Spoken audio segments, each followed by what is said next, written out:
അതുണ്ടല്ലോ ഈ കമ്പിത്തിരിയും പടക്കമൊക്കെ പേടിയുള്ള ആളുകൾ ഇതെല്ലാം വാങ്ങിച്ചിട്ട് തന്നെ വിഷുവിന് ഇതൊക്കെ പൊട്ടിച്ചുകൊണ്ട് വിഷു ആഘോഷിച്ച് എങ്ങനെ ഉണ്ടാവും എന്ന് വെച്ചാൽ ഇങ്ങനെ ഉണ്ടാവും കേട്ടോ. അപ്പം അതായത് ഞങ്ങളെല്ലാവരും കമ്പിത്തിരിയും പടക്കമൊക്കെ പേടിയുള്ള ആൾക്കാരാണ്. പടക്കം നമ്മൾ വാങ്ങിച്ചിട്ടില്ല ഇപ്പോഴും.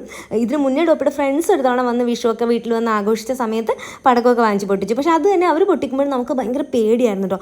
പിള്ളേരാണെങ്കിലും പുറത്തോട്ട് ഇറങ്ങണില്ല, അവരകത്തോട്ട് ഓടിപ്പോകുന്നു, ഭയങ്കര പേടിയായിരുന്നു. അപ്പോൾ അതുകൊണ്ട് തന്നെ നമ്മൾ പടക്കമൊന്നും വാങ്ങാറില്ല, കമ്പിത്തിരി വാങ്ങും. അത് തന്നെ ചെയ്ത് കണ്ടോ, റബേക്ക കുട്ടിയൊക്കെ മാറി നിൽക്കുന്നുണ്ടോ. എമ്മിക്കുട്ടൻ അടുത്തുപോലും വരത്തില്ല. പക്ഷേ അവൾ പറയും, പപ്പേ എനിക്കിതൊക്കെ വേണം, കമ്പിത്തിരി വേണം, എല്ലാം വേണം, പക്ഷെ നമുക്ക് കത്തിക്കണ്ട, മാറി നിന്നാൽ മതി, മാറി നിന്ന് ആരെങ്കിലും കത്തിക്കുന്നവർക്ക് കണ്ടാൽ മതി കേട്ടോ. റബേക്കയുടെ പേടി പപ്പ അത് കത്തിച്ച് കയ്യിലൊക്കെ കൊടുത്തു കഴിഞ്ഞപ്പോഴത്തേക്കും അവളെ നോക്കിയായി. പിന്നെ അവളതുമായിട്ട് കൂളായി കേട്ടോ. സാറയാണെങ്കിൽ പിന്നെ പരിസരത്തേ വന്നില്ല, അവളകത്ത് തന്നെയായിരുന്നു. നമ്മളിവിടെ കമ്പിത്തിരി കത്തിക്കുമോ മത്താപ്പ് കത്തിക്കുമോ എന്ത് വേണമെങ്കിലും ആയിക്കോട്ടെ, അവൾക്ക് പേടിയാണ്. എനിക്കിത്ര പേടി വരാനുള്ള കാര്യം, എനിക്ക് പണ്ടൊന്നും പേടിയില്ലായിരുന്നു. വെച്ചാൽ ഒരു തവണ വണക്കമാസത്തിൻ്റെ അവസാനം നമ്മളിതുപോലെ കമ്പിത്തിരി പൂത്തിരിയൊക്കെ അങ്ങനത്തെ ഒരു പരിപാടിയുണ്ടല്ലോ കത്തിക്കൽ. അപ്പോൾ അങ്ങനെ കത്തിച്ചപ്പോൾ പടക്കം പൊട്ടിച്ചപ്പോൾ പടക്കം വന്നിട്ട് പടക്കം വെച്ചിരുന്ന ഒരു പാക്കറ്റിനകത്തേക്ക് വീണിട്ട് മൊത്തം പൊട്ടിത്തെറിച്ച് ആകെ അലമ്പായി.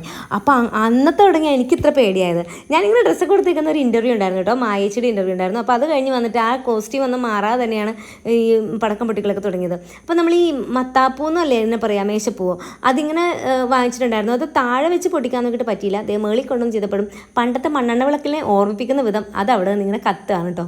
മണ്ണെണ്ണ വിളക്കിൻ്റെ ഒരു എഫക്റ്റ് അല്ലാണ്ട് അതിൽ നിന്നൊരു മത്താപ്പൂവിൻ്റെ അല്ലെങ്കിൽ മേശപ്പൂവിൻ്റെ ഒരു ഭംഗിയൊന്നും വന്നില്ല. ചീറ്റി ഇങ്ങനെ മുകളിലേക്ക് തെറിക്കണമല്ലോ, അതൊന്നും സംഭവിച്ചില്ല. അപ്പോൾ ഈ പേടിച്ചാണ് തീ കൊടുത്തത്. പക്ഷേ അത് കത്തിയില്ല. 2 പ്രാവശ്യമൊക്കെ തീ കൊടുത്തിട്ടും അതൊന്നും സംഭവിച്ചില്ല കേട്ടോ. ഇങ്ങനെ കുറേ നനഞ്ഞ പടക്കങ്ങൾ എല്ലാ വർഷവും നമുക്ക് കിട്ടാറുണ്ട്. ഇതിന് മുന്നത്തെ വർഷം വിഷുവിനും നമുക്ക് ഇതേപോലെ തന്നെ കുറച്ച് പേര് ഇവിടെ കൊണ്ടുവന്ന് പടക്കം തന്നിട്ട് കുറേ പടക്കം വെറുതെ ചീറ്റിപ്പോയി, ഒന്നും സംഭവിച്ചില്ല. പിന്നെ ഈ ചക്രം ഉണ്ടല്ലോ, അതെന്നും നമ്മളോട് നീതി പുലർത്തുന്നൊരു സാധനം കേട്ടോ. അതെന്നും കത്തിയിരിക്കും.